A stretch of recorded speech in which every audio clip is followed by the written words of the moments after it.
Assalamualaikum warahmatullahi wabarakatuh. Selamat pagi semua.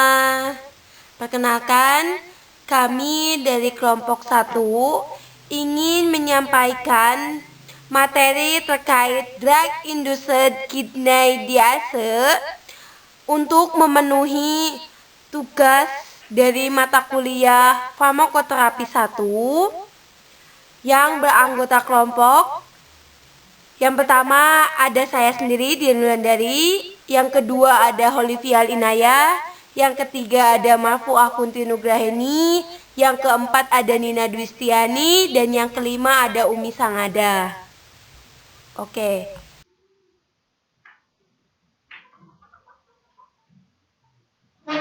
Selanjutnya, sebelum kita mengetahui isi dari materi yang akan kami paparkan di sini, kita harus mengetahui dulu apa pokok pembahasan yang akan kita bahas pada materi ini. Yang pertama, ada pengertian dari drug induced kidney disease, ada epidemiologinya, ada patofisiologinya, dan ada contoh dari drug induced kidney disease. Oke, selanjutnya kita akan berlanjut ke materi yang akan dipaparkan oleh teman saya. Poin pertama, ada pengertian drug induced kidney disease. Drug induced kidney disease adalah penyakit ginjal yang diduga timbul akibat adanya induksi dari obat-obat tertentu. Drug induced kidney disease adalah kontributor yang signifikan dari cedera akut ginjal dan penyakit ginjal kronis. Insiden diinduksi nefrotoksisitas obat 14-26% pada orang dewasa dan 16% pada kasus pediatrik. Kebanyakan obat ditemukan menyebabkan nefrotoksisitas, memberi efek beracun oleh satu atau lebih umum patogen mekanisme. Ini termasuk diubah intraglomerular hemodynamics, sel tubular toksisitas, inflammation, nefropatik kristal, rhabdomyolysis, dan trombotik mikroangiopati. Pengetahuan tentang obat menyinggung dan khusus mereka patogen mekanisme cedera ginjal sangat penting untuk mengenali dan mencegah obat induced gangguan ginjal. B. Epidemiologi drug induced kidney disease. Nefrotoksisitas akibat induksi obat terjadi di semua bagian pengaturan di mana obat tersebut diberikan.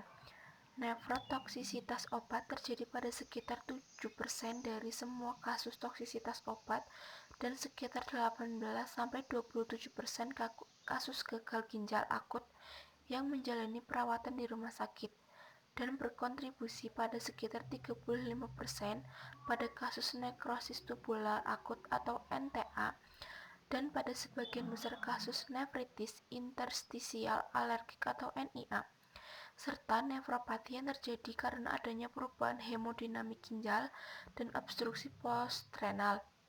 Antibiotik, aminoglikosida, media radiokontras, antiinflamasi non-steroid, amphotericin B, dan ACE inhibitor merupakan contoh-contoh obat yang dapat bersifat nefrotoksik. Penggunaan obat antiinflamasi non-steroid atau AINS dan obat-obat bebas dapat meningkatkan risiko nefrotoksik pada pasien yang pernah mengalami gagal ginjal akut. Baik, selanjutnya saya akan membacakan slide tentang patofisiologi drug induced kidney disease. Ketika membahas patofisiologi drug induced kidney disease, ada beberapa hal yang menjadi pertimbangan seperti struktur ginjal, fisiologi ginjal, serta prinsip-prinsip cedera dan perbaikan jaringan ginjal. Yang pertama, ada laju aliran darah pada ginjal, filtrasi glomerulus, molekul pada membran filtrasi glomerulus, dan lilitan glomerulus, serta jaringan kapiler peritubular. Gambar berikut merupakan skema dan jalur yang berkontribusi terhadap perkembangan penyakit ginjal. Di situ ada kerusakan dan juga konsekuensi pada bagian yang terkenanya. Yaitu yang pertama, kerusakan glomerulus berupa hipertensi intrakapiler, cedera imunologis, cedera metabolit akibat glukosa, lipid, dan paraprotein, serta cacat genetik. Untuk konsekuensinya adalah berkurangnya faktor pertumbuhan, interaksi sel matrik yang berubah, perluasan matrik mesangial dan membran basement, proliferasi atau hilangnya sel mesangial dan endotel, perubahan dalam biologi podosit, sampai hilangnya podosit, dan proteinuria yang berubah, pengurangan luas kapiler glomerulus dan aliran darah.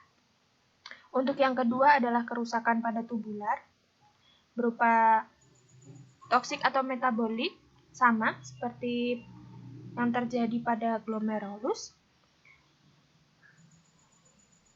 Adanya beberapa metabolik seperti glukosa, lipid, protein yang disaring, sitokin baik dari ultrafiltrasi atau sirkulasi peritubular, hipoksia, dan iskemia.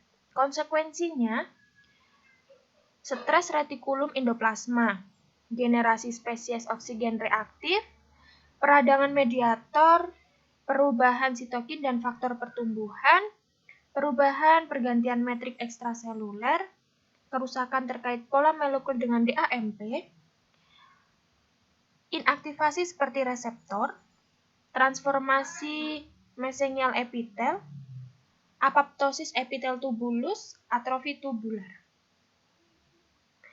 Ada pula kerusakan yang terjadi pada kapiler peritubular, berupa kerusakan akibat metabolik dan toksik dari glukosa, lipid, dan paraprotein, cedera imunologis, pengiriman mediator proinflamasi dari glomeruli, iskemia atau hipoksia sekunder akibat penurunan aliran darah postglomerulus dan fibrosis intestinal, hilangnya faktor pertumbuhan endotel, hilangnya faktor proapoptosis dengan menginfiltrasi leukosit, dan konsekuensinya adalah apoptosis sel endotel, penghalusan kapiler, pergantian yang dilakukan oleh jaringan fibrosa. Kerusakan intestinal juga dapat dipengaruhi oleh toksik dan metabolik dari glukosa, lipid, paraprotein, cedera imunologis, iskemia atau hipoksia sekunder akibat jarangnya kapiler, dan untuk konsekuensinya, mediator peradangan, sitokin profibrotik, aktivasi sel monosit dan dendrit residen, infiltrasi dan aktivasi sel-sel inflamasi, infiltrasi fibrosit yang diturunkan dari sumsum tulang, aktivasi fibroblast dan proliferasi menjadi myofibroblas, perubahan pergantian matriks, dan fibrosis.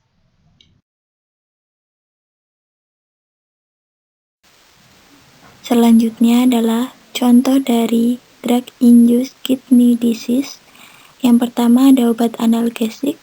Contoh obatnya itu ada acetaminophen, aspirin, obat nonsteroidal, antiinflamator. Yang kedua ada obat antidepresan atau stabilisator suasana hati. Contoh obatnya yaitu ada amitriptilin atau elavil, doxepin atau zonolon, fluoxetine atau Prozac, dan lithium. Yang ketiga, ada obat antihistamin atau anti alergi. Contoh obatnya yaitu ada diphenhidramin atau Benadryl, doxylamine atau Unisom. Yang keempat, ada obat antimikroba. Contoh obatnya yaitu aciclovir atau Zovirac dan aminoglikosida. Yang kelima yaitu obat diuretik. Contoh obatnya dari golongan lupus atau diuretik kuat, kemudian dari golongan thiazid dan trianteren atau direnium. Sekian paparan materi dari kelompok kami tentang drug-induced kidney disease. Kurang lebihnya kami mohon maaf. Wabillahi taufiq wal hidayah. Wassalamualaikum warahmatullahi wabarakatuh.